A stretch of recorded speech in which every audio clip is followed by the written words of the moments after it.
নমস্কার ভিউয়ার্স, আজকে আমি আমাদের ভিউয়ার্সদের সঙ্গে এবং যে সমস্ত বিসি ভাইরা আছে তাদের বিষয়ে একটু কথা বলবো। এবং আমাদের দেখতে পাচ্ছেন সিস্টেমে এখন লগ ইন করতে গেলে এরকম একটা সমস্যা হচ্ছে। তো সমস্যাটা কি, আমাদের সব বিসি ভাইদের আমাদের জোনাল থেকে কিংবা আমাদের এই যে হেড থেকে সব জায়গা থেকে নির্দেশ যে আমাদের এখন জিবিএস ডিভাইস ইনস্টল করে আমাদেরকে সিএসপিটা ওপেন করতে হবে। এই আপডেটটা যদি আমরা নো করে থাকি তো আমাদের পেজটা খুলবে না। তো এখন আপাতত খুলছে, আপডেট আছে, কিছুদিন টাইম আছে।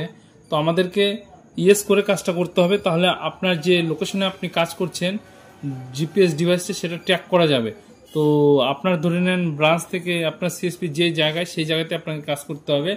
তার 1-2-3 কিলোমিটারের মধ্যে রেঞ্জের মধ্যে কাজ করতে হবে। যদি আপনি ওর বাইরে করতে চান তাহলে আপনারা কাজ করতে পারবেন না। সেই জন্য আপনাদেরকে এইচও থেকে জিপিএস ডিভাইস ইনস্টল করার কথা বলা হয়েছে। তো আমরা ওই জন্য জিপিএস ডিভাইস ইনস্টল করলাম। এবং যদি আমরা নো করি, এখন আপাতত কাজ করতে পারছি, আমি এখনো কিনি নাই, তো আমি অর্ডার দিয়ে দেবো অবিলম্বে। এবং আমরা যদি এখন ইয়েস করি, দেখতে পাচ্ছেন নো করলে আপনারা পেজের মধ্যে এখন আপাতত এন্টার করতে পারবেন। এবং যদি ইয়েস করেন তাহলে দেখতে পাচ্ছেন আই এগ্রি করে দিলাম। তো এখানে যেহেতু আমার কাছে ইনস্টল করেনি, তো আমাদের পেজটা কেটে গেল। তো এরকম সমস্যা হচ্ছে। তো বেশি দিন হয়তো আমরা কাজ করতে পারবো না জিপিএস ডিভাইস ছাড়া।